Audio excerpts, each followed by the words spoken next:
안녕하세요. 창업 멘탈 코치입니다. 오늘도 여러분들이 돈을 버는데 도움되는 좋은 정보 전해드리도록 하겠습니다. 오늘 보실 영상의 제목은 아무도 얘기하지 않는 정부 지원 사업 합격 이후 얘기, 그 불편한 진실이 되겠습니다. 정부 지원 사업 합격 전략 관련해서 많은 강사 또는 컨설턴트들이 다양한 활동을 하고 있습니다. 강의도 하시고 컨설팅도 하고 계시죠. 자, 그런데 그 많은 강사님과 컨설턴트 중에 지금부터 제가 하고자 하는 얘기를 하지 않았으며 앞으로도 이런 얘기를 하는 사람이 없을 겁니다. 왜 그런지 같이 한번 살펴보죠. 그 많은 강사님과 컨설턴트 또는 유튜버들이 기껏 한다는 얘기가 사업계획서 작성 전략, PSST가 어떻고 탐쌤 쏨이 어떻고 이런 얘기밖에 안 합니다. 물론 합격을 하려면 사업계획서를 잘 써야 되는 것은 맞습니다만 이것이 본질이 아니다라는 거죠. 제가 하고 싶은 얘기는 합격 이후에 어떤 일이 발생되는지 여러분들이 알고 계셔야만 한다라는 겁니다. 참고로 저 소개를 하면 저는 정부 지원 사업에 깊숙이 관여를 하고 있는 사람입니다. 강사이기도 하고 컨설턴트이기도 하며 심사평가위원으로 활동을 하고 있고 그리고 다양한 정부 지원 사업 프로젝트에서 우수 컨설턴트로도 선발이 된 그러한 검증된 컨설턴트이자 강사이자 심사평가위원입니다. 제가 이 영상을 찍고 있는 이유는 많은 분들이 좋은 얘기만 하고 합격 이후 뒷단에 대한 얘기는 아무도 얘기를 하지 않아서 제가 답답한 마음에 이 영상을 남기고 있습니다. 물론 정부 지원 사업 잘 활용하시면 무조건 좋습니다. 제가 정부 지원 사업을 부정하려고 하는 게 절대로 아니고요. 자, 그럼 뭐가 문제인지 한번 살펴보도록 하겠습니다. 여러분, 빙산의 일각이라고 아시죠? 앞서 제가 말씀드린 대로 이 정부 지원 사업을 얘기하는 강사 또는 컨설턴트들이 이 눈에 보이는 것만 얘기하고 있습니다. 자, 그런데 현실은 물 밑에 잠겨 있는 부분이 더 크다라는 얘기죠. 즉, A에 대한 얘기와 B에 대한 얘기를 다 해야 되는데 A에 대한 얘기만 한다라는 거죠. 자, 그러면 A와 관련한 강사 또는 컨설턴트들의 주요 레파토리는 뭘까요? 아마 이런 식으로 주장을 할 겁니다. 정부 지원 사업 예산이 계속 늘어나고 있다.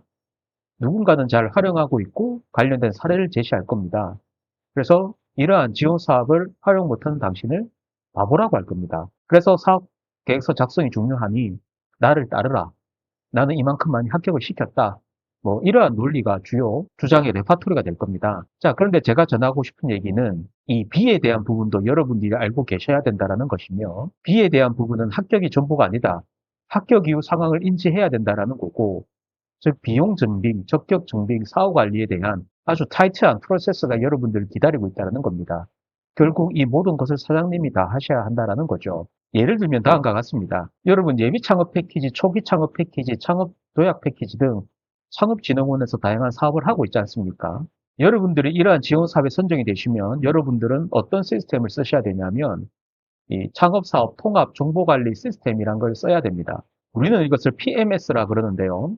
즉 창업자의 업무 프로세스를 보면 과제 신청, 선정평가, 수정사업계획서 제출, 협약, 수행관리, 진도점검, 정산, 성과평가 등을 이 PMS 시스템에 의해서 다 해야 됩니다. 여기 보시면 이 PMS 매뉴얼이 있는데 사업비 신청, 뭐 변경, 현물 사용 등록 및 조회, 취득자산 등록 및 조회, 이 모든 과업들이 다 개별 매뉴얼로 다 존재를 하고 있습니다. 그래서 아마 제 추측컨대 성격이 꼼꼼하지 않으면 이거를 잘 사용을 못할 것이고 잘 사용을 못한다라고 하면 여러분들이 올린 문서는 아주 높은 확률로 보완 요청을 받게 될 것이며 그 보완을 잘 따라야 된다는 겁니다. 즉 이러한 매뉴얼에 얄짤없이 여러분들이 다 수행을 해야 된다는 거고 여러분들이 합격을 하기 위해서 사업계획서 작성하고 발표평가에 대한 그 고통보다 오히려 합격 이후에 이러한 매뉴얼을 준수하는 그 고통이 더 클 수도 있다는 겁니다. 제가 장담하건대 성격이 아주 꼼꼼하지 않으면 이거 여러분들 못합니다.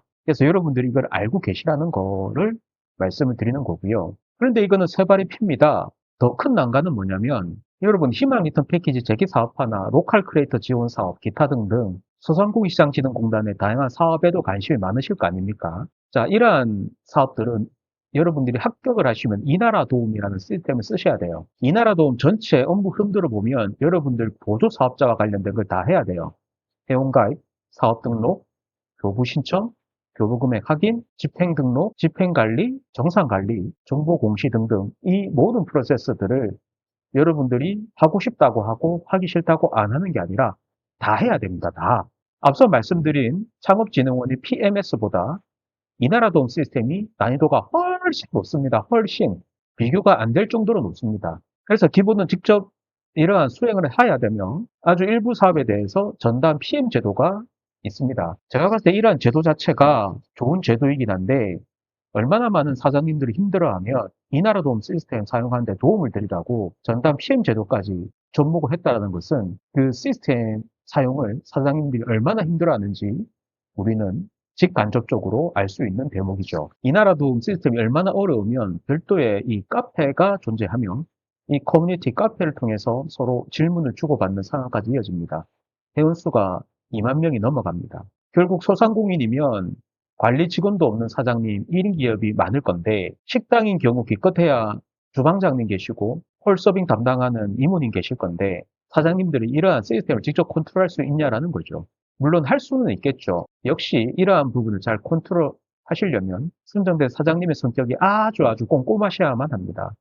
덜렁덜렁대면 제가 볼 때 절대로 못합니다. 정부 지원 사업은 좋은 제도입니다. 사업계획서 잘 작성하는 것은 합격의 시작인 거는 맞죠. 합격 이후 현실은 어떠한가요? 종합적으로 판단하는 지혜를 얻기를 바랍니다. 저는 여러분들이 창업을 주도하는 데 힘을 키우시고 구속당하지 않는 삶을 사는데 도움을 드리고자 이 채널을 운영을 하고 있습니다. 제가 하고 싶은 얘기를 마무리하겠습니다. 정부 지원 사업 관련해서 눈에 보이는 것과 보이지 않는 것이 있으니 둘 다 잘 체크를 하시라는 거고요. 예비 창업 패키지, 초기 창업 패키지, 창업 도약 패키지 등은 창업진흥원의 이 PMS 시스템을 쓰셔야 하며 희망 리턴 패키지 재기 사업화나 로컬 크리에이터 지원 사업, 기타 등등 소상공인시장진흥공단의 지원 사업은 이나라도움 시스템을 쓰셔야 된다는 거죠. 이 부분을 여러분들이 잘 알고 계시라는 겁니다. 관련 구체적인 내용은 고정 댓글에 링크를 참고하셔서 도움 되시기를 바라겠습니다. 오늘 저는 보시는 제목의 내용으로 여러분께 도움되는 좋은 정보 전해드렸습니다. 여러분들의 응원과 격려는 제가 영상을 지속적으로 올리는 힘이 됩니다.